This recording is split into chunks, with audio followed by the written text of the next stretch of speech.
Hello, good morning students. आज का हमारा नेक्स्ट टॉपिक है profit and loss appropriation account.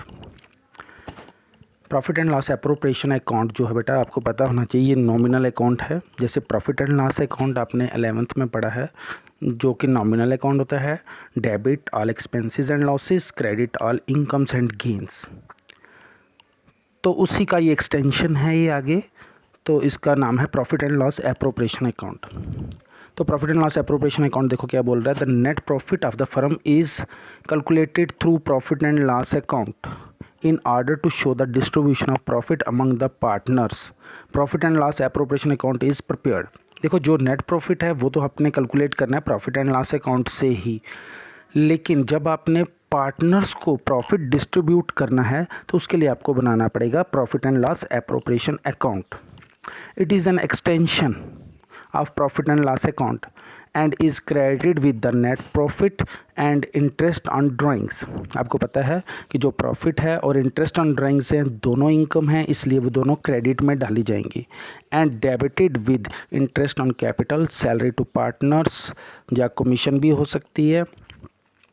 ये सारी चीज़ें डेबिट में डालने से the balance will be distributed among the partners in agreed value. तो उसके बाद जो आपका बैलेंस आएगा तो वो आपको पार्टनर्स को डिस्ट्रीब्यूट करना है एग्रीड रेशो में, जो पहले से ही बनाई गई है रेशो. तो उस रेशो में बांटना है उनको. अगर तो आपका क्रेडिट साइड बड़ी है तो डेबिट से बैलेंस निकल रहा है, आपको पता है प्रॉफिट होता है, तो वो प्रॉफिट आपने उनकी रेशो में बांट देना है. दो लोग हैं, 3 लोग हैं, जितने भी हैं वो उनकी जो रेशो होगी उसमें आपने बांट देना है. अगर इन केस अगर आपका डेबिट बैलेंस बड़ा है और जो आपका बैलेंस आ रहा है तो वो आप लोग क्रेडिट में डालेंगे और उसको ट्रांसफ़र कर देंगे कैपिटल या करंट अकाउंट में. तो इसका फॉर्मेट भी आपको बताया गया. Profit and loss appropriation account, जैसे आपको पहले मैंने बताया, प्रॉफिट एंड लॉस जो आपका नेट प्रॉफिट है प्रॉफिट एंड लॉस अकाउंट से लिया गया है. उसके बाद इंटरेस्ट ऑन ड्राइंग्स है, और दूसरी साइड से या तो अगर लॉस दिया होगा जो आपका प्रॉफिट एंड लॉस अकाउंट से है तो फिर आपका डेबिट में ही आएगा वो. फिर उसके बाद interest on capital, reserve, salary और कमीशंस, ये सारी चीज़ें आपने डेबिट में डालनी है. रिजर्व्स का मतलब कि आपने कोई बिज़नेस में कोई रिजर्व क्रिएट किए हैं तो प्रॉफिट आपका रिड्यूस होता है. आपने पहले भी पढ़ा है ये 11th में प्रॉफिट एंड लॉस अकाउंट में. तो कमीशन भी आपका debit all expenses and losses हैं.